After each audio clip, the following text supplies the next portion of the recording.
Hello and welcome to the 25th episode of Fresh Off the Reel. My name is Lib. My name is Academy Chairman of the Board, Pat. Are you the one that made Encanto win? I'm the one who made Cardi B sing that terrible, terrible cover of. I We don't talk about Bruno. That was my think that decision. was Megan Thee Stallion. Was it? I don't know. I'm not hip with the kids. I don't know.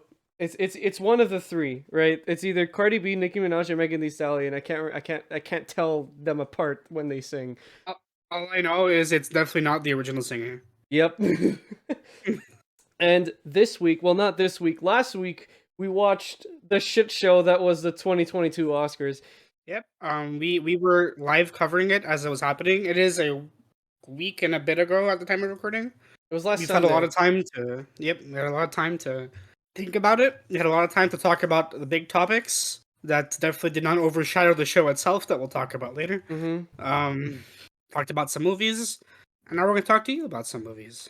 We're going to talk to you about what won, what we think should have won. We're not going to go through every category because, like documentary and short film, we don't do those. We don't really watch those. Yep, we're also not going to go like one by one with each nominee in each category because we did that already. If you want to see that, you can go back a couple weeks. We did an Oscars predictions and an Oscars nominee read through episode. We did two. So if you want to check those out, you can go back and look at those before coming back here. Here, we're just going to be talking about the winners and what we thought should have won and talk about the show itself, the jokes, the cutting people off, the technical difficulties, the jokes. Oh, the jokes. Oh, the jokes. All right, let's just get right into it. So, before we talk about the actual show, I didn't watch most of the movies. I promised everybody that I would watch at least all of the Best Picture nominees. I watched 3 of them. I watched The Power of the Dog, Coda because it won, and Dune, but Dune was because I watched it when it came out. Those are the only Oscar films that I watched. Well, I guess I've seen Cruella. I've seen what else got nominated? I don't. I should pull up a list of every movie that got nominated. Yeah, you should pull up a list. I watched all the Best Picture nominees. I watched a couple movies throughout the year that were scattered across different categories. Watched Encanto, No Time to Die. Yeah, okay. Tick Tick Boom, Luca. Yeah. Oh, I watched every animated nominee except for Flea. What one animated picture? I don't even remember. Encanto. I made the joke before. I literally said it when you said you were an Academy executive. Oh, right. I'm paying attention. You are paying attention. I see. Yeah. The Oscars was a hell of a show this year. This was the first time we watched it together. We had a little watch party with us two and a couple of other friends. I drank a bit too much. Yeah, Lib drank. We all drank, but Lib drank the most. Yes. I had bourbon. Like I shouldn't have had that. There was a joke that was made that made me want to drink more, but I had work the next day, so I didn't. We'll get to that, Amy Schumer. So yeah, let's just start with that. So this year, the Academy Awards were hosted by Regina Hall, Amy Schumer, and Wanda Sykes. Oh, that was Regina Hall. For the entire show, we couldn't figure out who that was. Yep, it was Regina Hall. She's the one that made the funny joke about being single, and she called out a bunch of single actors. It was very funny, guys. Are you laughing? It's so funny. Isn't it funny? Isn't it so? Did you laugh? Did you laugh? Actually, I did laugh when Timothy Chalamet went up on stage and his outfit was fucking amazing. Like he had his shirt open. You could see his bare chest. I do not have a crush for Timothy Chalamet, I swear. I think like we could like talk briefly about that because we're both not like fashion people, right? We're not fashion forward. Yeah, we didn't even watch the red carpet show. Yeah, at least of all we. But I thought like the outfits this year were pretty tame. Like I usually expect like crazier outfits when I see the Oscars. This year they were pretty like normal. They dressed like human beings for the most part. There were 2 people, I forgot exactly who were wearing the exact same dress. Yes, we pointed it out while watching, and I don't remember who. I don't remember who. I think it was who played the wife in King Richard. It was her and somebody else, right? I don't remember. I don't remember. But yeah, so it was hosted by those 3. Yeah, what did you think of the host this year?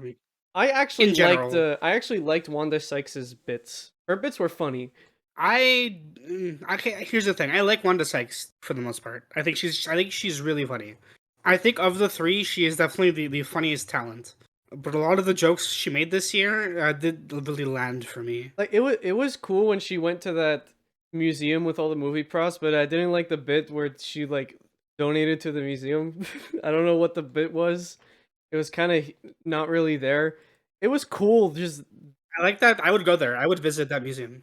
yeah, me too. I would totally go there. My problem with that whole bit is it goes on for like 5 or 10 minutes.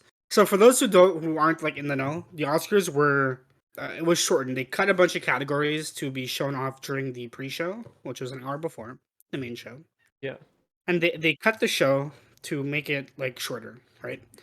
They wanted it to end at 11. Well, not only did it not finish at 11, it went 30 minutes longer. The time they used to fill out the time they gained when they cut categories was wasted on like dumb shit like that. Yeah. And I feel like that time really should have gone towards showing off those categories because like editing, for example, was cut, and that's a big one. That is a huge one. Editing was cut, and then so it was showed at the pre-show, and then they showed it during the main show anyway, like the same winner. Yeah, I think what they did was they announced the nominees and the winner during the pre-show, and then in the actual show they let the winners give their speeches, but then they cut them off, of course. Well, they didn't do that for all of them. They did that for editing. No, they did it for Not all all of of them. them. They all gave acceptance speeches. Did they? I don't Yeah, remember. Okay. yeah, they all did. A lot of them got cut off. Yeah, all of them did. the Which sucks the because biggest like one that got cut off was well, what was it? Somebody got cut off. I need to look back at our live covers. Oh, I just looked up I just opened up Instagram to see our live covers. And Ivor and Ezio are in Fortnite now from Assassin's Creed. That's actually very. I'm sad. I hate everything right now. Okay, who did they cut off? a big one was I believe best original screenplay was cut off. I think. That's It it. was Yeah. either best. It was best original or best adapted screenplay. That one was cut off. For them, like a lot of like more than should have been okay were cut off. There was one acceptance speech that was legit. Like they started playing the music to like tell them like hurry up, go faster, leave. Yeah, it was really like uncomfortable. Yeah, actually. Why do they always do that? They did that when DiCaprio won his first Oscar. Yep. They played him off stage. That asshole. Like I know the Academy Awards are like it's just a giant commercial, right? Like let's not pretend this is about the movies. We all know it's about the advertising. I know we get it, but it should be about this. If not about the movies, it should be like at least give the winners their time, or like don't pick and choose who gets more time than others. Like I don't know. It's especially considering they wanted to cut the show. And then they do shit like that when they already removed categories. Like it's just really shitty. Well, anyways, back to what we were talking about with the host. So Amy Schumer was the main host. I think we all like shared their time pretty equally. Well, she had like two solo bits, like and the other two only had one solo bit. Okay. But so, Amy Schumer thought this would be a great time to reenact Spider-Man: Turn Off the Dark. So funny story. So like when we were watching the show, we were watching it live, right? And I had made a comment like, "Oh hey, we haven't seen Amy Schumer in a bit. Yeah. I wonder what happened." And we were also being like, her jokes were kind of like we kind of chuckled at them. They weren't unfunny like they usually are. And then we're like, we haven't seen her in a while. Where'd she go? Seconds after I said that, she appeared. Zips down from the ceiling with fucking like on strings, wearing Tom Holland's suit My face with silly strings. I wish I could have seen my own face. I really wish you could have seen your own face. It was very much like you looked more disappointed like the most disappointed you probably looked in your entire life. I felt the most disappointed I've felt in my entire life. It's like listen, I'm in the Spider-Man show. I'm not gonna pretend like I'm not. And I don't like Amy Schumer, but that wasn't the crossover I was expecting. And it's not a crossover I ever want to see again. It was off. Yep. and It was and off. the bit went on for way too long as well. I think that's just a problem the Oscars had, like, in general. I Yeah, think a lot of the jokes and the bits were just not funny, and they went on for too long. And again, not to hammer in this point too much, but they wanted to make the show shorter. Why were these bits terrible? Why were they so long? It's like, I want to understand. it's counterintuitive. Yeah, and obviously, like, funny is subjective, right? Like they were jokes, but just, I didn't find them funny, and that's subjective. Maybe other people are laughing their asses off. But I think when the goal of cutting categories was to make the show shorter, but that time is wasted on these super long bits, and then the show still goes over by 30 minutes. I think there's a problem with the management somewhere. Yeah, I don't know what they were going for. And if they keep doing this, like if they keep cutting out categories, like next year, if the categories are cut again and more categories are cut, or they just don't have those categories anymore, but then we see more bits like this, they're trying to dig their own grave here. Yep. Like, I mean, the Oscar, like, the viewing rate was up by 60% compared to last year, and I'm sure because of the slap, people are gonna tune in next year for sure. But, like, I want the Oscars to be about the movies, and I don't want to, like, if I want to watch bad bits, I'll go to a comedy show or something, right? Yeah. But I think that the most awkward bit at the Oscars was Amy Schumer's last one where she like took Kristen Dunst's seat. People thought that was unscripted. That was scripted, Yeah. She confirmed later that it was scripted. and it looked scripted. I don't know why Yeah, people thought it yeah, wasn't. it was clearly scripted, but it was not funny. It was not funny. It was very awkward. Yeah. I don't even remember what the bit was. Like she went to talk to who? She went to go talk to her husband, whose name escapes me right now. Hold on. Kristen Dunst's husband. What's He's an actor. He's an actor.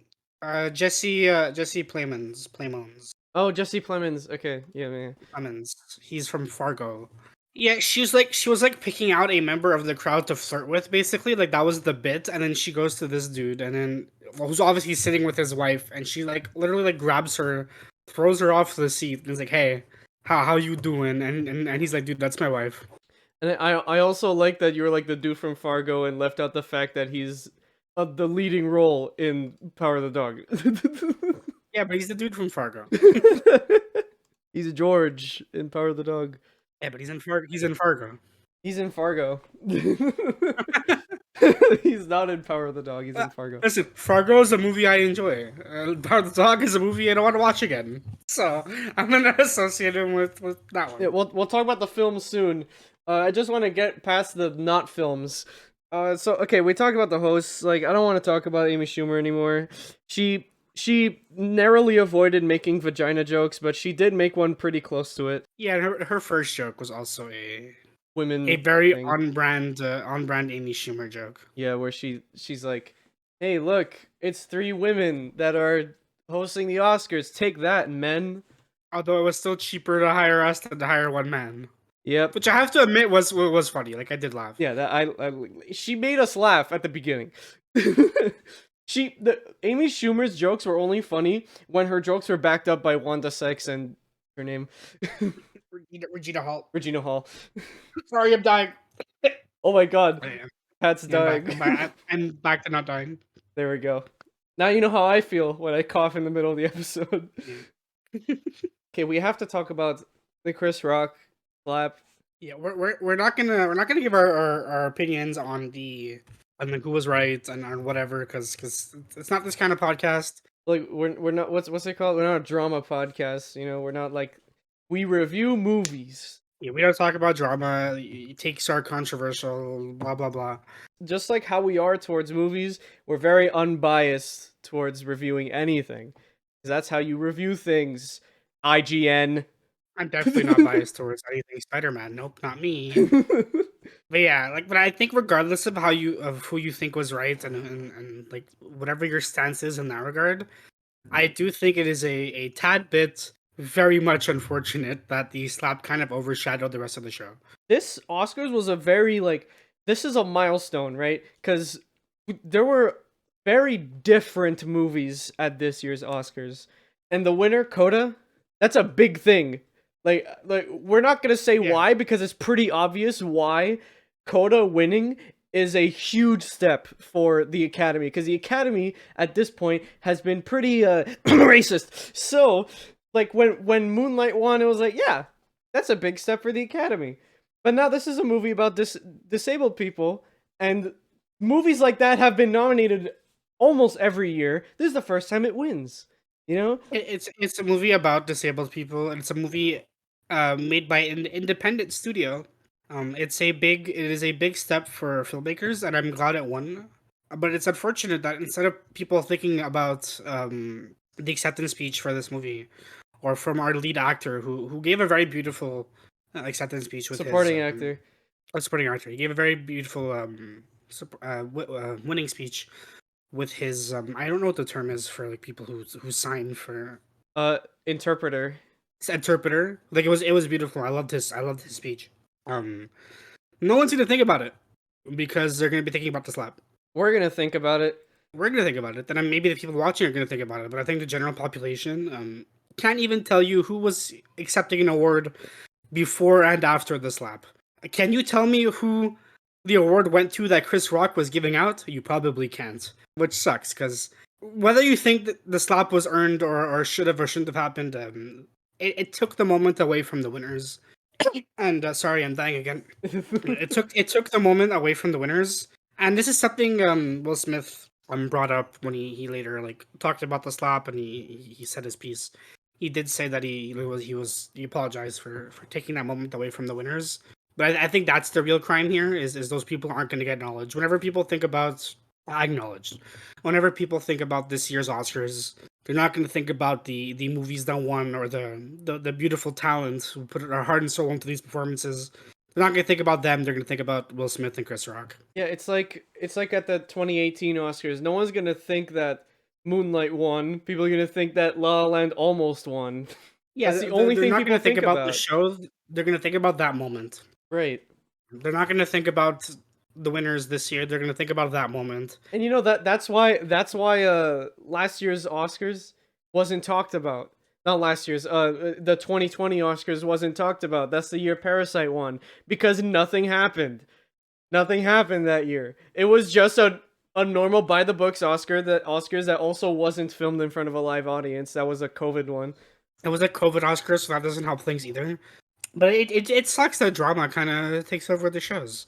I guess it should be expected. Like you know what I remember about the 2020 Oscars is that Donald Trump made a joke about it on Twitter that a movie that needed subtitles won instead of an American movie. That's what I remember that year for. I remember that year being a very boring show. And this year wasn't, but people are gonna remember it because they have to pay attention to that moment. Because drama drives people forward, I guess. I don't know. Yep.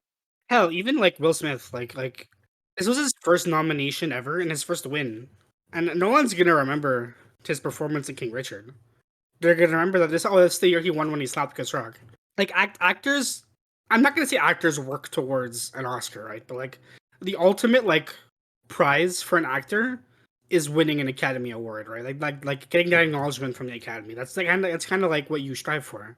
That's the ultimate prize. Yeah. And Will Smith has been in this game for a very long time, and it's gonna be overshadowed by the fact that he got on stage and slapped Chris Rock. Something I really don't like speaking of overshadowing, something I really don't like about this is now the reviews of King Richard. If you go check them on Letterboxd, they went lower. They got lower. King Richard had like an average of like 4.2. Now it's at 3.7. And I don't know if it's because people saw the Oscars and now they watched the movie. I think it's just because people are angry at Will Smith right now. That's sad. There definitely is a kind of like we're gonna review bomb this because of the Oscars, which is a shame because King Richard's a great movie, and regardless of how I feel about the snap, Will's performance in that movie is the performance of his career. It's really really solid. I need to watch it. I didn't watch it. But guess what? It don't matter because he lost his temper. Oh no. He got in one little fight and everyone got scared. I saw that on Twitter and I died laughing when I saw it. That was so funny. Let's stop talking about that. Before we talk about the movies, let's quickly go through the musical performances that were done. The big one is they performed We Don't Talk About Bruno. And I hate I hate the world. I hated the world when I saw that. Okay, because I'm one of those people that like the song because the song is good, not because it was trending on TikTok for a few months after the movie came out. Like, it wasn't that. Like, I love this song because it's very smart. Like, when you put this is the good that happens when you put Lin-Manuel Miranda in the background writing the songs instead of on screen, Hamilton. But they fucked it up because they got a modern rapper. It was like Cardi B or something like Megan Thee Stallion. I don't know who. When they were starting up the song, they had like the singers and voice actors from the actual movie that were singing their own parts, and it was like, okay, yeah, like the voice actor for Camille wasn't there. The voice actor for the voice actress for Peppa wasn't there either. I don't think, but It was cute. Everyone they changed their costumes. They were in the audience when they started singing, so they were going around the yeah, room. so it's like, and because the song they were adding in the vocals, so I was like, okay. And I was asking one of the people we were watching with, like, okay, yeah, are they gonna be able to pull off the ending of the song?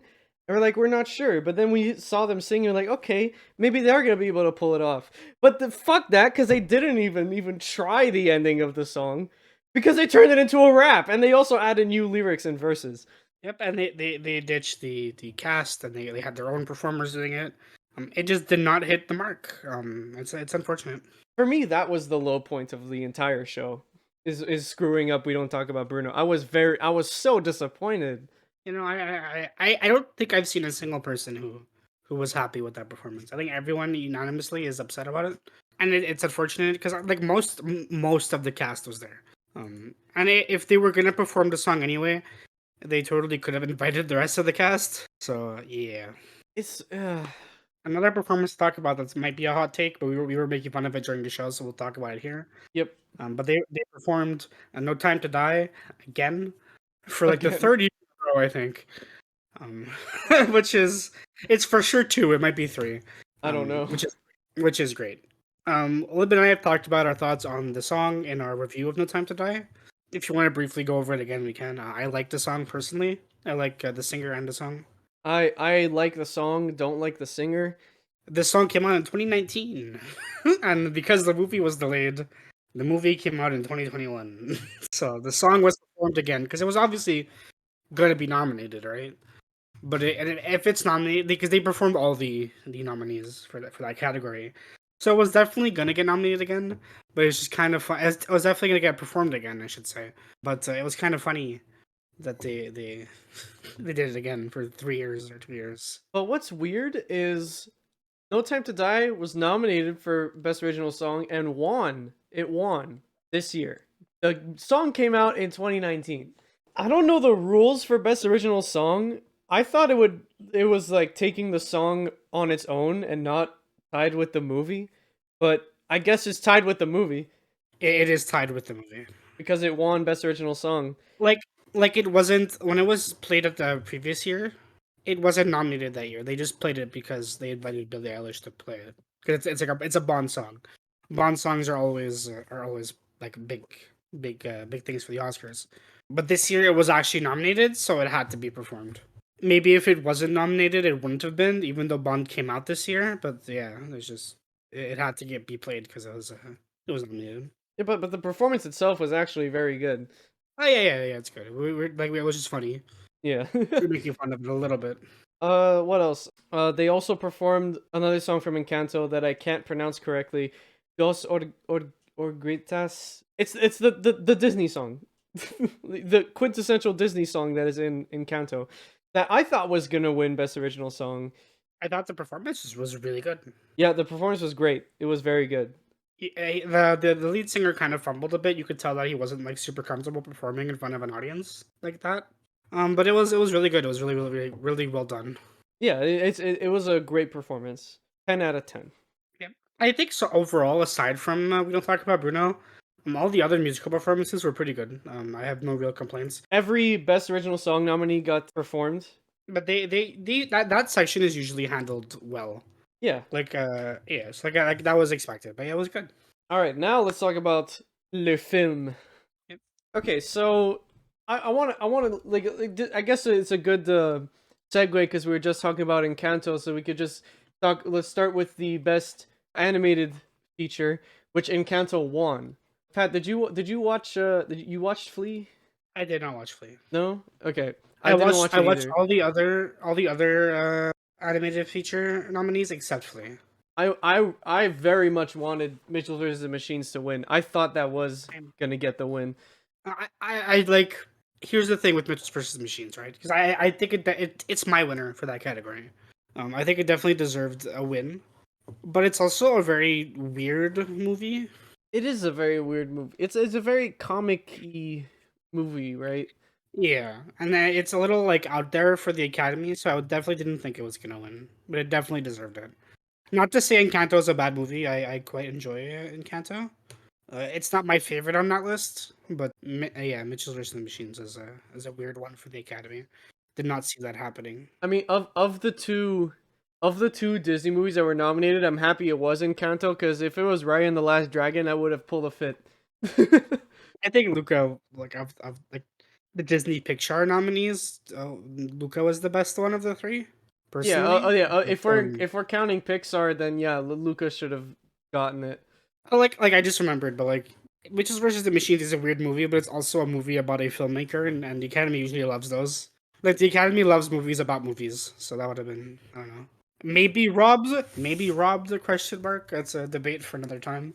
Now we didn't watch Flea, but a friend of ours that did watch Flea said it was pretty good.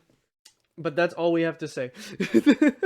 We'll move on to the next one because this is a big one for Lib. He's very excited. We have a little movie that won six awards. Six awards, nominated for 12.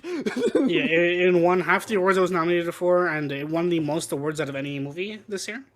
Dune. Dune won Best Original Score, Best VFX, Best Production Design, Best Sound, Best Film Editing, and Best Cinematography. I'll let you talk about Dune. I was on cloud nine, okay? Watching the Oscars and seeing Dune win so many awards, just like, ugh. Denny, you earned this, okay? Dune is your magnum opus, all right? Congratulations, my friend. Listen, right? We're both Quebecois. All three of us, we're Quebecois, okay? We get you. We get you, Denny. You made Blade Runner. You made Arrival. You made Sicario. Nobody knew. And now Dune is here. You got your win. I am happy for you. You got 6 of them. I think everything in one was deserved. Everything in one was definitely deserved. Best sound, especially. Dune's sound design is one of the best I've ever seen in any film, video game, anything. And the fact that part 2 is coming out in 2 years, I think it's 2023 or 2024. I can't remember. It's 2023, I believe. 2023. This is definitely like I'm happy because now that it has 6 Academy Awards, the investors are gonna be like, oh, let's give them more money to make better movie. Now the budget for Dune 2 is gonna be so much higher. Yeah, won 6 awards, was nominated for 12, one of them being Best Picture. I didn't think it was going to win Best Picture. I think neither. Best Picture was pretty tight this year. Although I have opinions on 3 of the nominees. I'll talk about when we get there. But yeah, Dune definitely deserved what it walked away with. No complaints from me here. It didn't win Best Adaptation. I thought it would win Best Adaptation, but Power of the Dog won Best Adaptation, which is fine. Like, Power of the Dog, I hear, is a very good book. Movie is a different question, but the movies, I hear it's a good book that you have to like read between the lines. It's hard to read between the lines when you're watching a movie. We'll talk about that when we talk about Best Picture. But Dune is such an obscure book. I don't think I know anybody that has heard of the book or the old movie before this one came out. I know a handful of people that have actually heard of Dune and only one person that actually read Dune. I think what was keeping it from winning adaptive screenplay was it not being the full book. Yeah, I think that was what it was. Because like the ending is clearly like if you didn't know, for example, if you didn't know that this was half a book, The ending feels like there's another movie coming, Well, I mean, right? the title card in the movie says part one under it. You would know that if you didn't fall asleep at the beginning. Ooh. Calling me out like that, but you're right. For more info on what I think about Dune, fuck Pat. Please You watch know, our Dune episode where we do not talk Dune, about Dune. Dune is Lib's movie. I'll let him talk about Dune as much as I talk about Spider-Man. God knows he lets me talk about Spider-Man a lot. Please, please, please make movies of every book. Please make this a series. If you haven't seen Dune, please go watch it. It's great. It's like, as a Star Wars nerd, and Star Wars nerds are biased about everything that's not Star Wars, biased against everything that's not Star Wars. Dune is really, really, really good. Please go watch it. Definitely deserved all the awards it won. Very excited for the sequel. One day I'm gonna recommend you Blade Runner, Pat. I want to watch Blade Runner. Okay, I want to watch it. I've told you the story about why I haven't seen it, and I want to watch it. I own Blade Runner and I own 2049, and it makes me angry whenever I look at my bookcase and I look at my copy of Blade Runner in 2049 and I can't watch it yet. It makes me upset. You know what, Pat? We'll watch it together.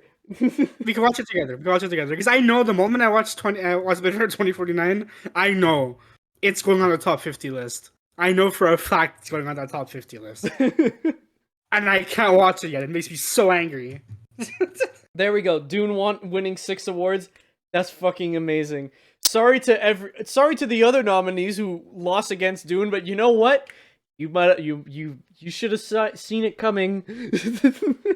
Well, we'll go over next original screenplay next, because we talked briefly about adapted screenplay, and I want to talk about original screenplay specifically because it's a tangent I want to go on now instead of later. But Belfast won original screenplay. It was also nominated for Best Picture. Don't think it deserved either nomination. I don't get the Belfast hype. I thought Belfast was fine. I enjoyed it, but I don't think it's anything special. I know that a lot of like hardcore film lovers hate this movie, and I don't know why because I didn't watch it. It's like becoming a trend of having like a black and white movie at every Oscars. There is a objectively better black and white movie this year, which is The Tragedy of Macbeth. Yes, there's that, and also I don't want to sound like I'm a hater because I enjoyed Belfast. I just don't know if it's Best Picture worthy. I definitely don't think it's a best original screenplay worthy. Let's see the other nominees for best original screenplay was so that we had Don't Look Up, which definitely wasn't gonna win. King Richard, which I think should have gotten it. I think King Richard should have won. And then there's also Licorice Pizza and The Worst Person in the World. I don't know what The Worst Person in the World is. Let me check. I think Licorice Pizza deserved it over Belfast as well. I'll talk about Licorice Pizza soon because it won a big award on my personal list and I walked away with nothing. I'm pretty sure. Yeah, Yeah, it didn't win a single Oscar. it didn't win a single one. It was sad. I thought it would at least get Best Directing, but Best Directing went to The Power of the Dog, Jane Campion. For The I Power mean, of the Dog. if I have to say, like regardless of how I feel about the movie, it is directed well. So I guess there's that. It is directed well. I think that the issue with Power of the Dog is the writing, but Yeah, it's really long and it's really confusing, and it doesn't really flow super naturally. Which is like, it's funny because I thought that was gonna win Best Picture because it feels like such an Oscar bait movie. But yeah, maybe in hindsight, that wasn't gonna happen. The Power of the Dog is the longest movie I have ever watched, and it's only 2 hours and 20 minutes. Like, okay, maybe longest is the wrong word. I guess the right word is slowest. It's the slowest movie I've ever watched. I can't think of a movie that made me more confused than The Power of the Dog. I think maybe like the demographic for this movie is people who have read the book, because I assume reading the book makes it more understandable, but you would assume that if you're making a movie based on a book, You need to adapt the movie in a way that's like inviting new viewers to it, right? And I don't think this movie does it well. I have not read the book. Maybe it does. Maybe it's a fantastic adaptation. Like maybe it's like top 10 adaptations of a book ever. Like I wouldn't know. I haven't read the book. But I think as a standalone movie, it kind of fails to be concise. I would recommend it, but it's a hard sell because I don't see general audiences liking it.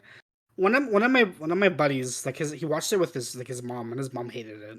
Yeah. Because it was like too confusing. Like she couldn't follow it. And I think that's the kind of experience a lot of people who have no prior knowledge going into it are gonna have, where they're just gonna be really bored, really confused, and then they're not gonna enjoy it. Yeah, like the person I watched it with hated it. Like she said if she had a Letterboxd account, she would give it 1 star. Which is lower than I gave Morbius. I see where she's coming from. I do see where she's coming from. And people who say this is one of the best movies ever made, I also see where they're coming from. I'm just smack in the middle because I didn't understand it, but I could recognize that the directing and the actual story itself is maybe one of the most intelligent stories ever written. Yeah, it's definitely like intelligent. Like it knows what it's doing, and it doesn't like it tells an intelligent crafted story, intelligently crafted story. It just I don't think it tells that story well. I think the story is smarter than the way they told it. Yeah. I can't figure out what to say about The Power of the Dog because It has some fantastic performances, by the way. It's like just to say, like they put that out there. It has some fantastic performances. It's extremely well shot. this is Kristen Dunst's best movie. Yeah, I agree. I agree. I think as a movie, it checks all the right boxes, like for like a competently made film, except in the storytelling department, where I think it kind of struggles a bit to tell the story, despite the story being good. A good story is only as good as it's told, right? And I think that's where it misses the mark a bit. Yeah. I can't think of anything that would have made this movie better because I don't know. I would have to read the book, and I'm not going to read the book. What did win best writing for adapted screenplay? Coda. Coda's adapted? You had the exact same reaction when we were watching the Oscars. Yeah, and Coda's great. I really really enjoyed Coda. What's it adapted from? An English language remake of the 2014 French-Belgian film La Famille Bélier, The Deaf Family. That's an on the nose title. That is a very on-the-nose title. Coda is not an on-the-nose title. If you didn't know, Coda means child of deaf adults. And it's yeah, I think the movie's great. Like this full stop. I think it's great. Yeah, this movie's great. Perfect segue into Best Picture because this is the big winner. This is the one that won Best Picture. This won 2 awards and won Best Adapted Screenplay and it won Best Picture. Troy Kotsur won Best Supporting Actor. His acceptance speech was my favorite of the night. Yeah, his entire acceptance speech was like signed, and then he had an interpreter translating it to English. Props to like interpreters. Like I was talking about while we were watching the show, but their job must be like so difficult. And like props to them, man. They deserve some praise too. You know, I bet like you know how there's like idioms, like you know how there's idioms in like every language. I bet there's idioms in sign language that you just can't translate to English. This is very possible. Like there has to be, right? You can't sign every word. You know, like there's gestures for ideas of words. You know, Right? Yeah. Who knows? so I don't know. I don't know. Obviously, none of us are educated in American Sign Language, but this acceptance speech was like very touching. I am educated enough to know that these performances were fantastic. They were amazing. Every performance in this movie was great. Yeah, Lib and I talked about it briefly off camera, but this movie really is like it's a pretty like it's not like a big grandiose story. It's literally just a story about a family, and it's really really sold on its performances. If you're expecting like stuff to go on, like it really is just a family drama about these people, and you need to be invested into these characters, or you're not gonna have a good time with this movie. And luckily, I think the performances are solid enough that they will grip you, and they will get you invested. I do have some criticisms about this movie though. So the first act is basically just a teen drama, like like the only example I can think of right now is Tall Girl. That's no, you shut your mouth. Okay, it's a teen drama, like you know, teen dramas in the early 2000s, like Diary of a Wimpy Kid, High School Musical, but not like bad teen dramas. I mean, like the way they're filmed. Yeah, Yeah, it's basically teen drama. You know, like we get introduced to the main character's best friend, and the best friend has like differing opinions to the main character. And this movie's very predictable. It is a by the numbers drama. Like it doesn't do anything special in that regard. That's why it really relies on you caring about its cast and the characters and the performances sell that to you. It even has the very cliche love at first sight love interest, you know, and then they have that moment where they're swimming in the lake. But you know, the first act, it was good. I like the first act. That was the only criticism I have about the first act. Second act is for me the worst part of the movie. I think it dragged on for way too long. Like this movie could have been shorter. Maybe it's 'cause I liked watching the performances so much that certain things didn't bother me. I didn't notice the length as much, but I don't know. I thought it was good. The third act was fantastic. Yeah, third act's great. I don't know if I agree with its win. I don't know. That's fair. Like I haven't seen all the nominees yet, so maybe that's why. But I feel like just from what I've heard about Licorice Pizza, I thought that was gonna win. Yeah, Licorice Pizza is my best picture winner. Like my personal one, that's what I have as my number one. I also have Drive My Car above Coda, but I thought Coda was really good as well. Coda's number 3 on my list, I believe. Right now, Coda's number one, but it's because I've only seen 3 of them. But it was a very good movie. The performances were outstanding. Emilia Jones is the leading role. This is her first like huge movie, I think. Besides, apparently Pirates of the Caribbean on Stranger Tides. Who did she play? Was she an extra? Because she's like all the way. Judi Dench is in this movie. Judi Dench is in the Pirates of the Caribbean Stranger Tides. What? Now you know. Holy shit! All right, let's like you know what? Segue. Oh wait, we have to keep talking about Best Picture. We didn't say all. Oh, put that segue on hold. We have Don't Look Up and Nightmare Alley that were nominated. And both these nominations, I don't understand. I think both these movies are pretty bad. Lib, you haven't seen either, right? I haven't seen either, but I think Nightmare Alley was only nominated because Guillermo del Toro directed it. This is yeah, maybe this is like one of his worst movies, I think.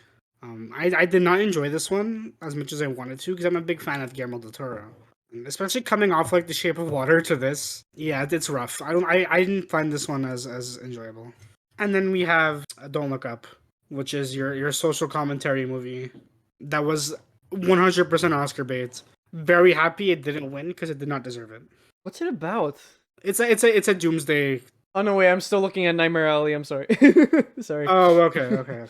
I know what Don't Look Up is about. And actually, Amy Schumer made a pretty funny joke. It's like, well, pretty funny is a stretch, but Amy Schumer was like, "Don't Look Up" got nominated for Best Picture. I guess the Academy don't look up reviews. Yep. Amy Schumer also made another joke that was cut from the show. The Academy banned her for making this joke. What? I'm not going to repeat it. I'll talk because it's bad, but it involves Alec Baldwin. Oh! Yeah. Oh, are you serious? It was a joke about Alec Baldwin. And then when she was interviewed and she talked about why she was complaining that she couldn't say that joke, but Will Smith was allowed to slap Chris Rock. Oh, what the fuck? I hate Amy Schumer. That's where we're dropping that conversation. Yeah, we're dropping We can talk about it later. Twitter can get on that. We're not going to. Yep. Anyways, back to Best Picture. So, Dune got nominated for Best Picture. Okay, I love Dune. I don't think it should have gotten nominated. I think it. Here's my issue with the Best Picture nominees this year. I think there were too many. There were too many. Like last year we had 9. This year we have 10. There were too many. So for me, it's not a question of did Dune deserve it. I think it's just if we had to cut down the list from 10 to like 6 or 8. Like if we were cutting it down from 10 to 8, I know which 2 I'm cutting: Nightmare Alley and Don't Look Up. Yeah. But if you're cutting it from 10 to 6, I would definitely cut Dune. It deserves it, but it doesn't deserve it as much as some of the other nominees. I think for Dune to get a Best Picture nomination, we need to have the whole story, and we don't have the whole story. So I don't even know how it won Best Picture. But Best Picture is a Dune is a solid. If you remove the last like 20 minutes of the movie, Yeah, you have a full story if you remove the last You have 20 a full minutes. story, and it's a pretty great story. If you remove the last 20 minutes and all of the flash forwards of Paul with the Zendaya character. The flash forwards could just be like alluding to a sequel. Like it doesn't have to be like it is alluding to a sequel, obviously, but like Yeah, I it know, could but just you, be you like, can't you can't have the flash forwards. You can't have the flash forwards with Zendaya because if you cut the last 20 minutes, she won't be in the movie at all. what? But she's a secret character. You have to play game. You have to play Melee for 20 hours to unlock Mewtwo. You have to buy the DLC. You have to watch the next movie to unlock Zendaya. Like just like leading into a sequel that would happen naturally. Like if this, let's say this was a full book, like then she's in the second book. You could kind of do it that way. But yeah, because the last 20 minutes are there, like it definitely feels like open ended, and it feels incomplete now because of the way the movie ends. Yeah, but Best Picture nominees, there's a lot of different things that are judged to go into a Best Picture nominee. So I don't know. Like I don't think the Academy has ever publicly said their method for choosing Best Picture. Yeah, it's weird, right? Because like there's this whole debate, especially over the last couple of years, because the Oscars used to, or back when it was just the Academy Awards, they included popular movie as a like not a requirement, but like one of the requirements for Best Picture nominees. Yeah, like had Coda or Power of the Dog or Drive My Car not get nominated, I would not have known these movies even existed. Yeah, and I think like that's a debate, right? You could have like should the Oscars be more like about popular movies, or should they, or like I don't want to get into the whole superhero debate, right? Because I think that's a conversation we can definitely have on this podcast. Maybe at another time. Well, we are gonna briefly talk about superheroes Yeah, today. but like I maybe if popular vote was a thing, superhero movies would dominate the space, and but then there's the other side of the coin to like do like insanely popular movies like Spider-Man: No Way Home deserve a Best Picture nominee just because of how popular they are with general audiences. I think so. I think they deserve it. Yeah, I think they also deserve it. Or and for people who don't think they deserve it, maybe they could have like their own category. Maybe they could have audience best picture. They have Academy best picture and then audience but like this what we're doing right now is Academy best picture. And then we have audience best picture, which is another 10 movies.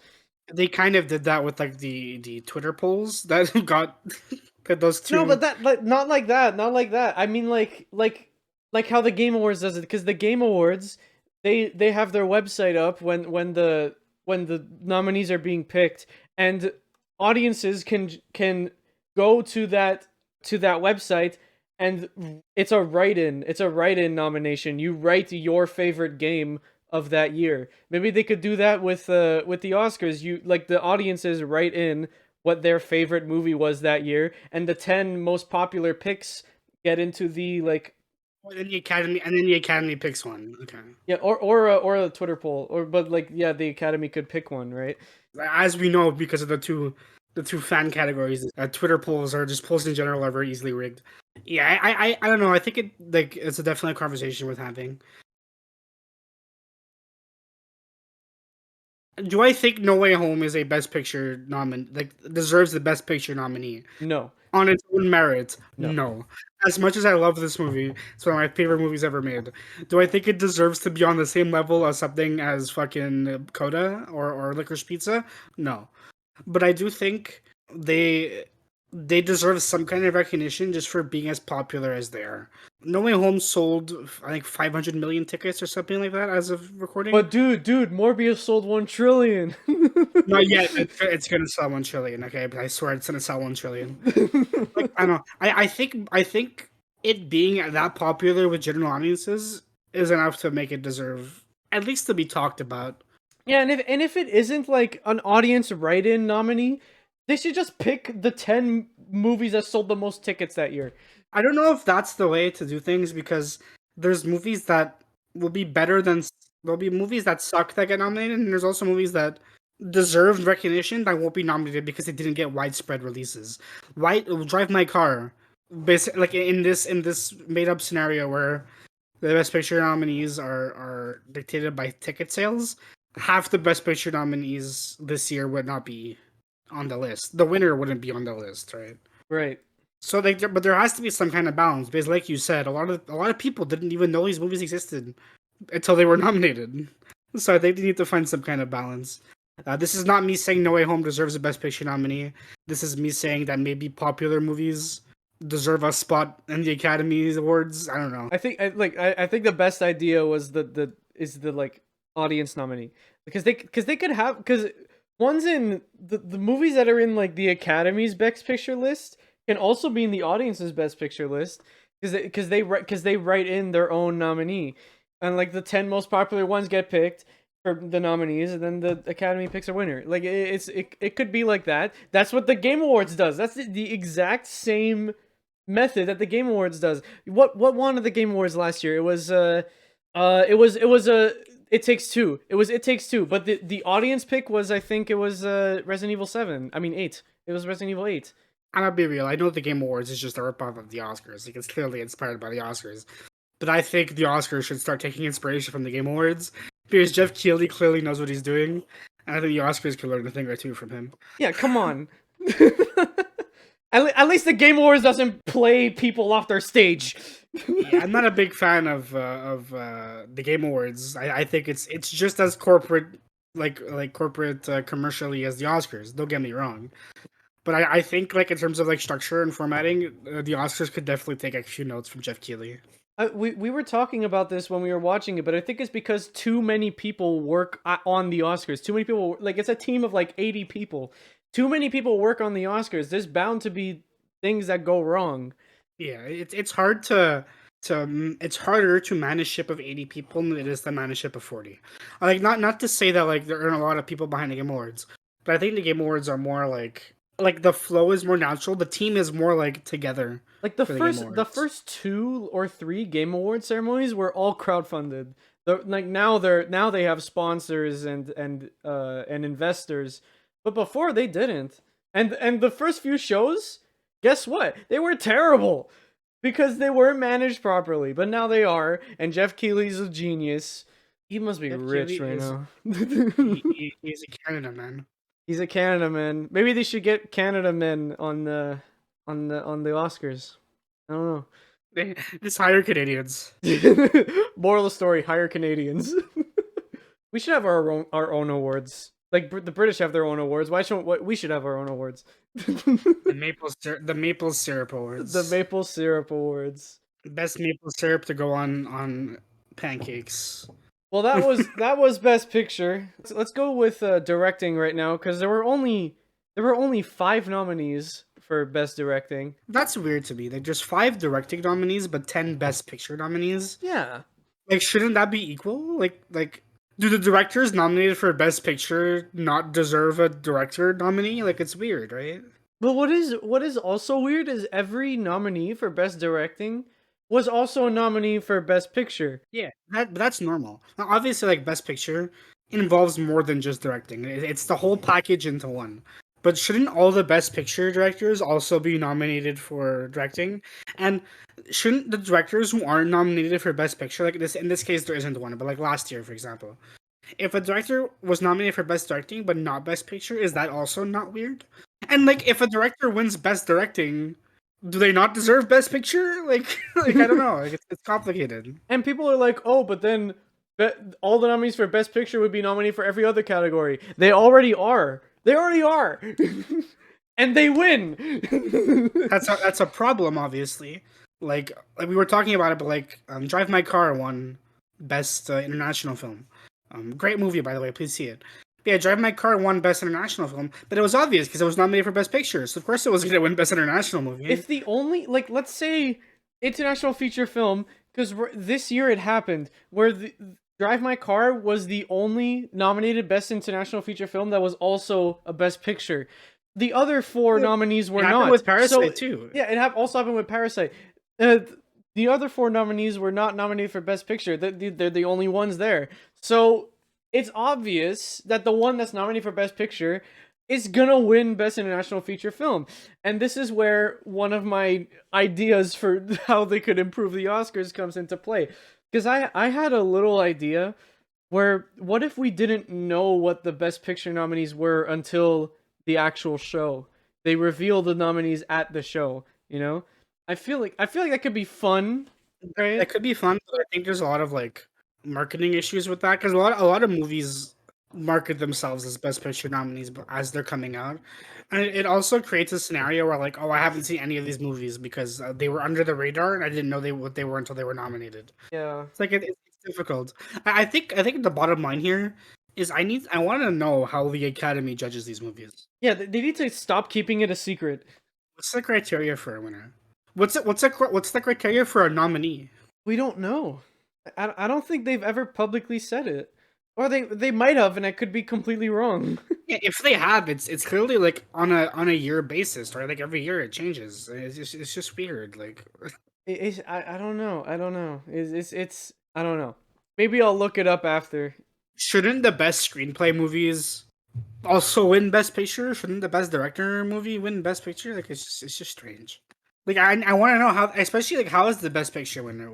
Like what's the criteria for a Best Picture nominee and Best Picture winner? The other categories are like they like it makes sense because like they're more specific. But like what's the criteria for a Best Picture winner? Because that's so vague. Like the best movie of the year is vague. It's like what is the main character in Whiplash? Like you remember in Whiplash the scene where they're eating at the dinner table and they're like, "Isn't music subjective?" And he's like, "No, it's not." Like because then like you got those like hardcore film buffs that are like, "Movies are objective." They're not though. They're not. not. It's an art. Movies are not objective. Music, no art. No art is objective. It's just some movies are objectively bad, like Don't Look Up. Yeah, and obviously like because there's no objective scale, like there has to be criteria for a Best Picture winner. I want to know what it is. I want to know what it is, and I want to understand.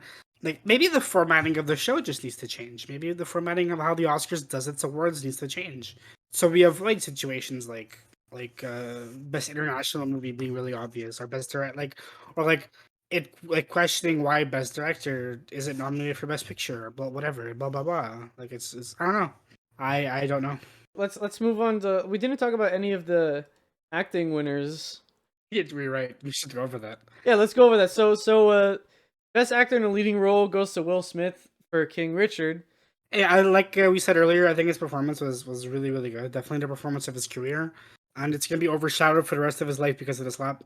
Yeah, so he won this award like 20 minutes after the slap happened, and he had the longest acceptance speech, but the only reason why was because the Academy was probably too scared to to play him off.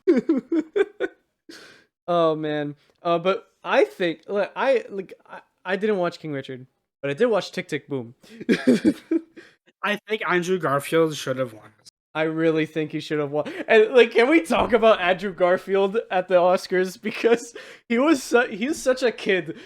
This is only his like, is this his first time at the Oscars? I think he was nominated for Hacksaw Ridge. He might have been, but he looked so happy being around all these celebrities, and like whenever something funny happened on screen, he had such the biggest smile on his face. I just like after the slap. He went to tweet. There's a shot of him on his phone, and it was like a joke. He's like, oh, he's texting the other Spider-Man to see if the slap happened in their universe too. Yeah, and I also saw one where it was like, he was on his phone after the Amy Schumer Spider-Man thing, and he was texting Tobey Maguire and Tom Holland saying, "Y'all seeing this shit?" Yeah, I like every time the camera pan to him, he had like a smile on his face, so it was fun. And I think his performance speaks for itself. I think we talked about Tick Tick Boom. He's my winner in my heart. He won. But King Richard, Will Smith was really good as well. Yeah, and also the Benedict Cumberbatch for Power of the Dog was another big runner-up here. I think his performance in Power of the Dog was maybe the best one. Of that movie, yeah. In that movie, yes. Not in this list. In this list, it's Andrew Garfield. And actually, on my way home yesterday, I was listening to the Tick Tick Boom soundtrack. I listened to Therapy earlier today, actually. Oh, I love Therapy. That's my favorite song in the whole soundtrack. I also re-listened to Inside, like the entire album. Oh my, yeah. Speaking of Inside, no nominations. Inside was at the Grammys. Yeah, like that's why. Okay, yeah, okay. It was at the Grammys, but not even for Best Original Soundtrack here. Come on. Yeah, that's weird. I don't know why. Maybe I don't know if it didn't qualify or something. But it did win. It did win a Grammy. So maybe it doesn't count as a moving picture. Maybe it counts as a. Well, fuck, I don't know.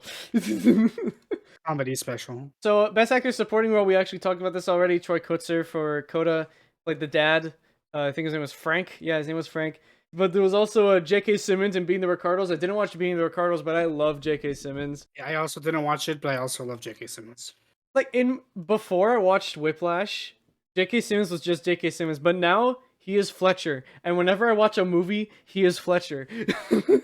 And at the same time, he needs pictures of Spider-Man. He needed pictures of Spider-Man in Being the Ricardos. Didn't find any.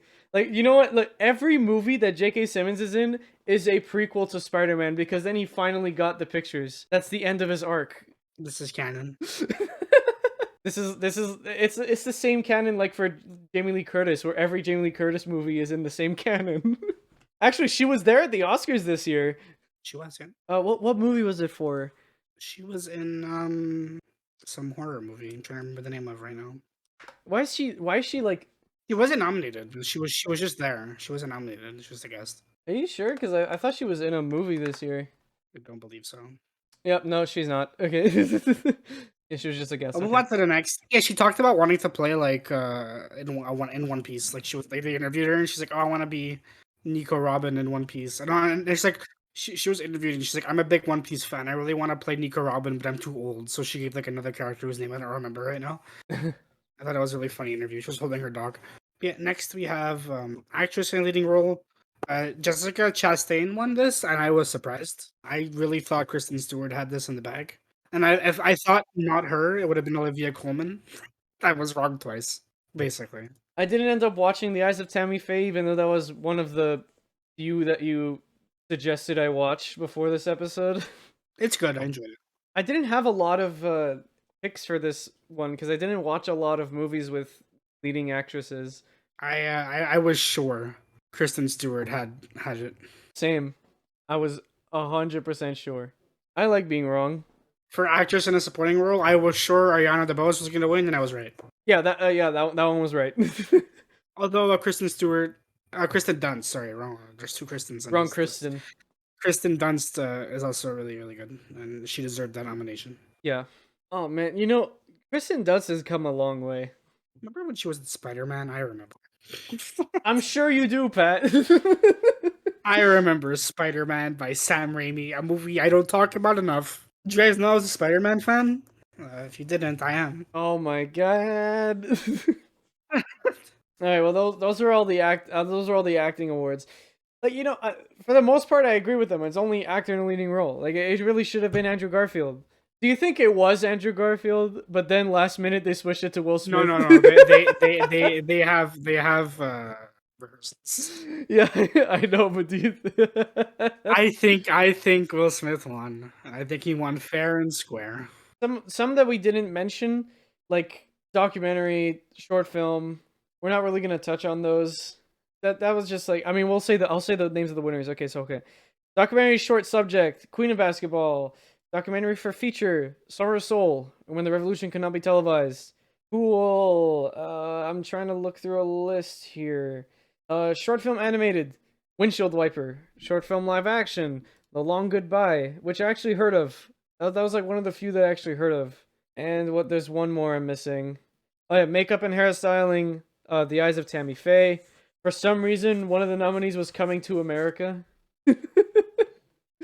Which I was... that's just funny. Cruella won best costume design, which was definitely like I predicted that for sure.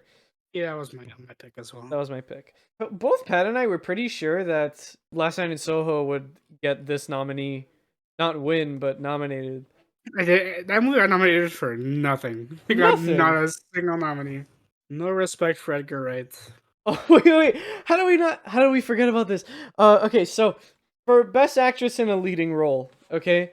Both of us were pretty sure that Lady Gaga would get nominated for House of Gucci.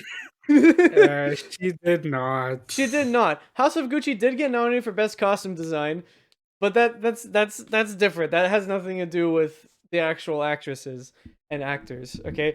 So in every other film award ceremony this year, she was nominated, and she won a few of them. But this is the only one. The Oscars, the Academy Awards were the only one where she did not get nominated, and she and she was invited to announce the winner for Best Picture. She wasn't. She was invited to nominate to sing, but she was also there to help. I'll tell, but Liza Minnelli, big surprise actually. Liza, sorry, I keep saying Liza.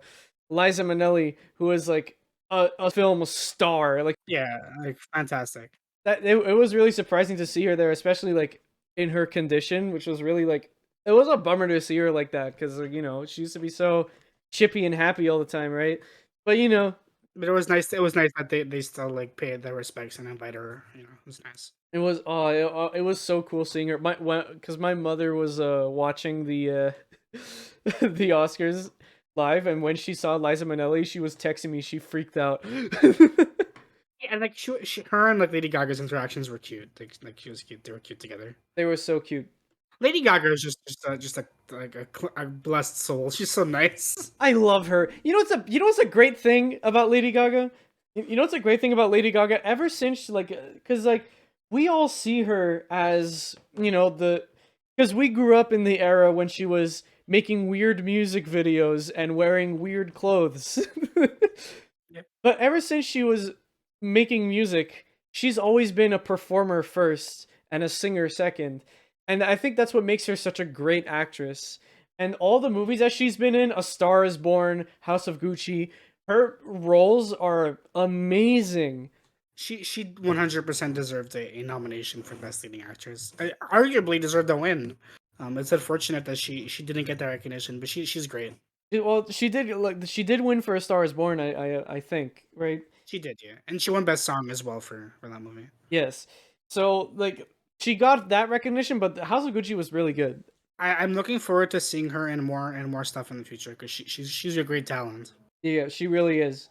I hope she gets casted for like I hope she's like a mainstay now for movies because she doesn't really make a lot of music anymore, does she? She's been acting a lot lately. Yeah, and it suits her. It suits her very well. Yeah, like you said, she is a performer, so she can juggle them. Yep, she'd be great in a musical. Stars Born. Well, yeah, I know, but like a musical. chippy musical like La La Land. True. Yeah. Or like In the Heights. But anyways, oh, speaking of In the Heights, I got nothing as well. Yeah, but that's deserved, I think. I thought In the Heights was fine. I thought it was okay. Another really cute moment at the Oscars was Pat and I were really happy to see this. They did a tribute to James Bond because this is the 60-year anniversary of James Bond. And they did like this whole tribute to like every Bond actor. They had this like little montage of all like the best moments and the best villains. It was really cool. Like I was smiling the whole time. That was cute. It was cute. We're big Bond fans here, so yeah, it was nice to see that. What's weird is that they didn't get any Bond actors to like come up on stage or like like Daniel Craig wasn't at the Oscars. Like normally, I feel like Daniel Craig doesn't want to be associated with James Bond anymore. Yeah. I'm not coming. I know. But like a few years ago, they had Pierce Brosnan there. Yeah, you know, for that, it's weird, but maybe they could have gotten everybody except Sean Connery and what's his name? Roger Moore is also dead. Is Roger Moore dead? Is George Lazenby dead as well? Let me check. Hold on. Alive Bond actors. I know Roger Moore's still alive. George Lazenby, Timothy Dalton, Pierce Brosnan, and Daniel Craig are still alive. Well, on another thing we didn't talk about, but they had the legends. Oh yes, they had Coppola come on stage with Robert De Niro and Joe Pesci. Joe Pesci looks done. Yeah, he's he's done. He's old and tired. He doesn't care anymore. Joe Pesci hasn't acted in like over 10 years, I think. Apparently, they invited Al Pacino.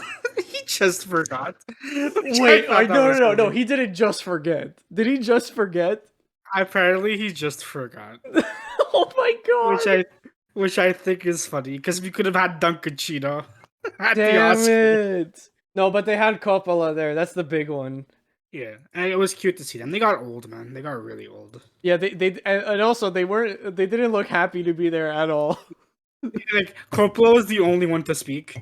Like Robert De Niro was just sitting there like My movie didn't win last year. The Irishman. My movie didn't win last year.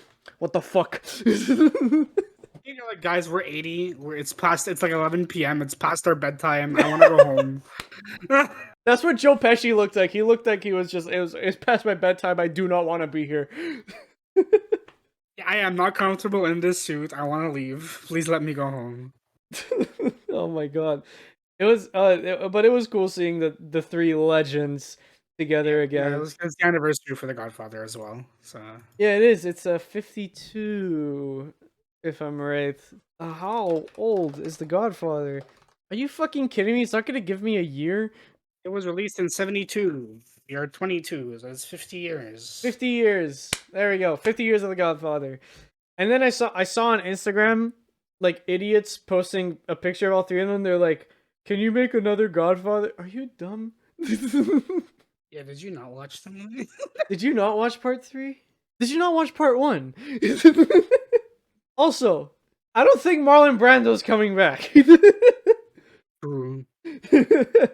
So there were 2 Twitter polls for 2 fan-submitted awards. There was most cheered moment, and there was No Way Home. No Way Home lost. yeah, there was most cheered moment, and there was a fan favorite movie. Okay, Which No Way Home also lost.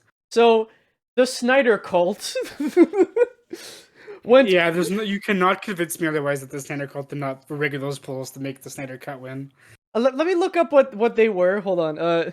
It was like Cinderella was. My favorite moment was the portal scene in Endgame, the 3 Spider-Man swinging, one of the Cinderella dances, the Flash moment, and then some other thing I don't remember.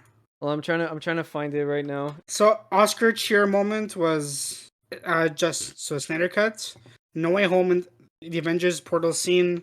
And I'm telling you in Dreamgirls, and then the Matrix dodge scene for cheer moment. Wait, from the original Matrix? Yeah. Okay. And then for movie, it was Army of the Dead, Cinderella, the Snyder Cut, No Way Home, and there was another one. Was it Dune? Whatever. Okay. We can't find the list, so okay. The winner for most cheered moment was the Flash scene in the Snyder Cut. Somehow, Which is cool. Don't get me wrong, it was cool. But was it cooler than the 3 Spider-Men swinging together? No. like that was number 2, and number 3 was the portal scene in Endgame. Which that movie didn't come out this year, so it's fine. Number 5 was the bullet time from the first Matrix movie. Yeah, I guess, sure. And then number 4 was one of the dances from Cinderella. So the Snyder Cult must have rigged those that Twitter poll, because that movie didn't even get a theatrical release. How did it get cheers, quote unquote? You know? Yeah, it's definitely like rigged poll. And then for fan favorite movie of 2021, Army of the Dead won. Army of the Dead, which was a dog shit movie. And the Snyder Cut was number 2.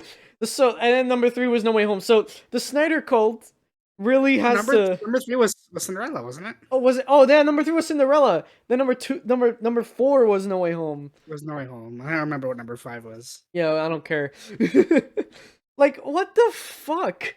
How did that happen? How? Twitter be wildin'. Twitter be wildin'. That in a normal world that would not happen. I would make a joke about maybe covering Army of the Dead someday, but nope, I don't want to. I'm not gonna watch it. And maybe covering the Snyder Cut, but nope, I'm not watching the Snyder Cut again. Well, that was a ride, wasn't it? The Oscars were a thing. Overall, I think the show was pretty okay. Yeah, the actual show itself, I mean, nothing's ever gonna beat the 2020 Oscars. That was in terms of the actual movies themselves, because Parasite, Jojo Rabbit, 1917, Marriage Story, you can't beat those movies. Like, that was a really good year. That was a really good year. And for like the actual show itself, I mean, come on, Moonlight, La La Land, come on. For the movies themselves, this year was pretty good. Yeah, it was good, but it wasn't like as tight as earlier years, I think. Yeah, I don't think so. Like there were clear winners for most categories. But there's something I want to mention before we end off the episode here. On April 1st, a film came out called Everything Everywhere All at Once. And this movie is blowing up right now. It is currently number 1 on Letterboxd's top 250 narrative feature films. Where previously Parasite was number 1 and The Godfather was number 4, now The Godfather's number 5. Yeah, this list gets shifted around a lot, and actually I think The Batman is on this list right now. Yeah, but for a movie to take the number 1 spot, that's high praise. Yeah, and it came out 5 days ago. And this is from the official Letterboxd account, by the way. Yeah, The Batman is number 180 on the best 250 narrative features. And right now, this little flick that nobody knew existed, it even has an Easter egg on Letterboxd. Even has an Easter egg because the watched icon is a googly eye instead of the normal eye, which I don't understand because I didn't watch the movie. But this is currently the highest rated film of all time. Now, usually we don't give podcast spoilers. We have our own schedule and our own that we have a plan, right? We don't just make this up as we go along. We do have a plan for how we're covering things. We usually don't tell you guys too far ahead, right? But this movie's special. for movies that are this kind of movie that's getting this high praise, we have to cover it. Next time we are covering a sequel to a movie we covered a couple weeks back. It's Sonic time again. Lib and I will be coming back to you next Saturday with Sonic the Hedgehog 2. Yeah. I'm very excited. I look forward to talking about that movie. But after that, we will be covering this movie. Yeah, so we were going to cover Turning Red. We might not cover Turning Red at all anymore. Sorry. Still gonna watch it though. Instead, after that, we will be covering Everything Everywhere All at Once because there's something about this movie. It popped out of nowhere. The marketing for this movie does not exist, and it's not an international film. It was filmed and created in the USA. It's directed by the weirdo that directed Swiss Army Man. The two weirdos that directed Swiss Army Man and this short film called Interesting Ball that I watched recently. What's another? The Death of Dick Long. I don't know what that is, but they make weird, serious comedies. That's what they do, these two guys. They're notorious for that in the film community. But this being Letterboxd's recognized number 1 film of all time. And this is right now one of the most talked about films ever. And it is the highest rated film ever made right now. Like in general. Yeah, we have to talk about it. We just have to. We have to. But before then, we have to talk about Sonic. And when we talk about Sonic, I'm going to talk about Morbius. Because at the time of recording, I have seen Morbius. I have tried and failed to give its lip to Morbius. So I'm going to talk about it next time. 1 trillion tickets. You know, because I'm going to watch Sonic on Saturday. If afterwards, right after, there's a showing of Morbius, I'm going. I'm going. And I'm going to watch Sonic with somebody else. And they're busy afterwards. They could leave. I'm going to watch Morbius. It's actually kind of... I don't know if this bit is going to be in the recording or not. Because we were just like talking earlier while it was recording. So I don't know if this is going to make it into the episode or not. I will. I'll put it in. I'll put it at the ending. But, so Lib is going to see Sonic. So here's what happened, right? Is we planned to watch Sonic together and I bought the tickets. Something came up on Lib's end where he couldn't make it to watch it with me. Well, I was going with other friends the following day. And it just so happens that Lib is going at that same showing. So, we will technically be watching Sonic together. We'll be in the same theater. We will be at the same theater. And I'm going to check the seating that we picked later, because I need to see... I might change them to be closer to you guys. When Idris Elba shows up, we're going to yell. Let's go! Let's go, Knuckles! Yeah, so come back next week for Sonic. Come back the following week for cinema, apparently. And come back again later, because we talk about movies all the time here. That's what we do. Every week. This marks the end of our weird 2 weeks where we don't do our normal format. But we're going straight back to that next week. And we'll finally talk about Drive, the movie Pat recommended me, which I started watching this morning, but didn't finish because Lego Star Wars came out today. Unfortunate. Unfortunate. I will finish Drive later. But with that being said, thank you all so much for listening to this really long episode. Yeah, I think including the time when we were like recording, but just having a casual conversation that went on for too long. We've been recording for like 2 hours, I think. It's been an hour and 50 minutes. Okay, I think like 20 of that is just us shooting the shit. So. Which I'm gonna put at the end. Yeah, sure, why not? With that being said, that's gonna be it. So thank you guys for listening. Make sure to check out our Linktree, linktr.ee/fresh-off-the-reel, where you'll find all of our socials and our Letterboxd accounts. Make sure that, and we're not lying about the #1 spot being taken over. Like, go on Letterboxd and look. It is there now. The movie came out 5 days ago. This movie didn't even screen to reviewers. It just came out. What is this film? I'm looking forward to finding out. Watch it be like an in-joke. Watch it be shit. No. Like it's just garbage. There's no way. There's no way. Everything ironic all of the time. Morbius is the best. There you go. That's not ironic. That's just a lie. 1 trillion tickets. Oh yeah, here. That's the ironic part. It's winning. It has 1 trillion tickets. For people who don't know, that's a joke. There is no world where Morbius will win 1 trillion tickets. But make sure to to recommend us a movie you want us to review for the podcast, which you could also find at the top of the link tree. This outro is taking way too long, so we will see all of you in a theater near you. Goodbye. Bye-bye. And now, please enjoy a solid 8 minutes of Pat and Lib doing absolutely nothing. Some names have been censored for privacy. It's recording. Hello. Instead of watching the Oscar movies, I watched a documentary about the last blockbuster. You should mention that in the episode. You should keep that in.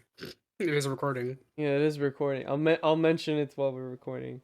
If you don't include this bit specifically in the recording, I'm gonna slap you. Oh shit. You keep my documentary's name out of your fucking mouth. I don't like Starbucks. I don't know why. Ugh. Yes, I like Starbucks' not coffee drinks.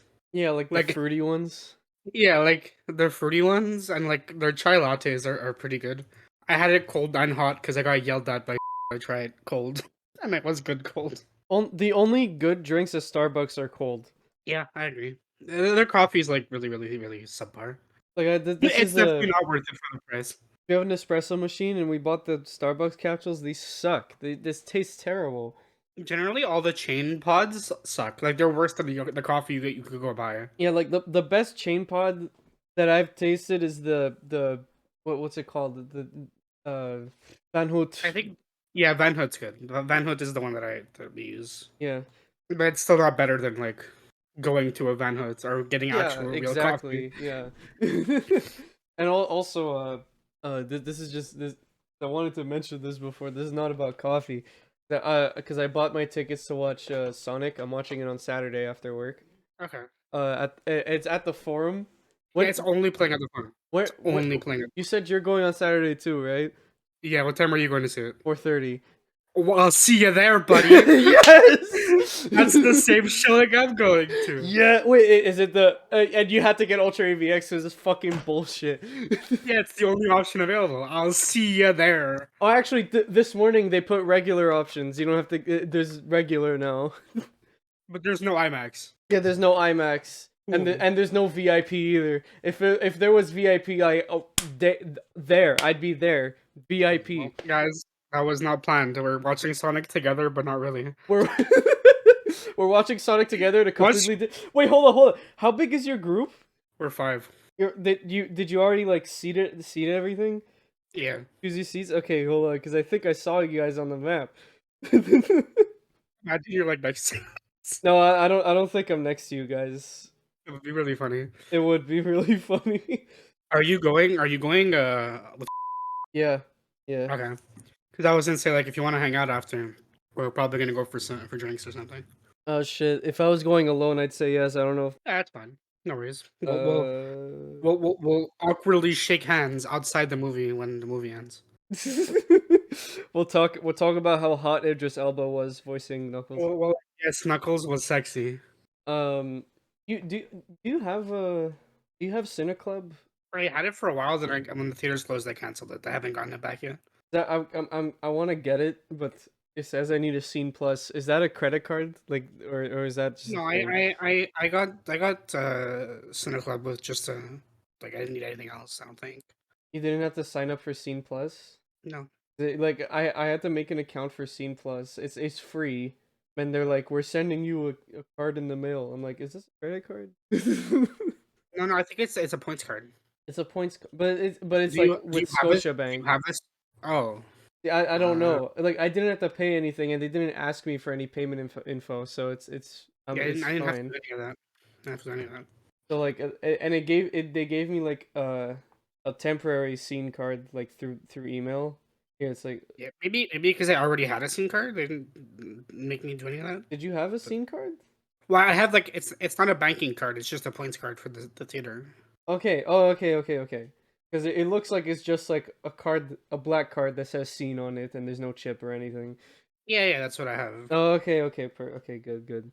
But like they gave me like the temporary one, right? Because I have to wait until it comes in the mail, and there's the number, and I put the number in when I was trying to sign up for Cineclub, and it was like card is invalid. What? Probably have to give it like 24 hours or something for the card Maybe. to be activated All right, on their end. we've been recording for like 10 minutes. We need to actually start. This is good. This is good bonus stuff for the end of the episode, Lib. Think a big brain. You could include this at the end of the Sonic episode. support your local Cineplex by signing up for Cineclub. And if you are living in the States and only have AMC, I'm Fuck sorry. you. Is that the only theater company they have? I think it's the big chain in the States. There's probably like local theaters, but I think AMC is the only like chain. In Canada, we have like 5 big chains. Do we? Because Guzzo is local. No, go like because we only get Cineplex in Quebec because they're the only ones that show French movies. But like in the Oh, I thought it was the other way around. I thought Cineplex was all over Canada and Guzzo was only here. no Okay. no Cineplex is all over Canada, but Cineplex is the only one of like the big chains that are in the rest of Canada because there's other ones. Okay. But there's Cineplex is the only one that we have in Quebec plus Guzzo. It's only those two because they're the only ones that show French movies. Right. Okay. And also speaking of, their Sonic 2 is screening at Star City, but it's only in French. What? Yeah, they're only streaming the Yeah, French movie. This movie is like distribution is so weird. You know, it's not playing at like the biggest theater in our city at all. Yeah, what the hell? Wait, is it? I never actually checked if it's screening at Guzzo. Let me check. It is. But I think at Guzzo it's also only in French. I remember when I looked a while ago, it was just in French. Hold on, Cinema Guzzo, English, Sonic 2. Okay. For Guzzo, it's only in IMAX. So weird. Okay, whatever. Okay. Oh, and no, they're showing it in English. Okay. Wait, Yeah, hold on, wait, hold on. They're only showing it in English at the location, the one we go to. Because I was gonna say like if it's only in IMAX, that's like one theater. There's only one IMAX theater in the city for Guzzo. No, there's a bunch. Oh, in the In city. the city? Oh, In the city. Montreal. Yeah. Yeah. Because this one's in Laval. This one's Carbon. Yeah. Like Off Island, yeah. But No, the one is showing in English, and that one's not IMAX. yeah. Okay. This is so like what the fuck? Yeah, the distribution for this movie has just been really weird. So weird. Okay, let's actually start this episode. I might actually The like Oscars. speaking of Guzzo, I might actually go there to watch Uncharted next week just because it's only gonna be like $6. You won't be able to on Tuesday. Oh, you go during the day, I guess. Oh yeah, not Tuesday. We're going to watch podcast spoiler. Yeah, we're watching podcast spoiler on Tuesday. Dude, my week is like is ruined. I have like no time. I have I have this today. Tomorrow I have class. Thursday I have class. Friday I'm watching Sonic. Saturday I'm watching Sonic again. Sunday I'm free, I think. Then Monday I have a concert. Tuesday we're watching the podcast spoiler. And I'm in finals. I have no time. Did you buy the tickets for that movie yet? Not yet. Okay, because I I'd was- want if you could get it in IMAX, that'd be Brilliant. Yeah, I don't mind. We could talk about it after the recording. Yeah. Oh, not podcast relevant, but I did install Back for Blood, so we could play that sometime. Oh shit. Okay, I'll install it too. I'm not saying we have to play today, but I just remember last time we recorded, like I think like 2 episodes ago, we were like, oh, you want to play Back for Blood after, and we both didn't have it installed. Well, now update, I have it installed. Very good. All right, let's play this Anyway. thing. Yep. Okay. Episode 25, take 1.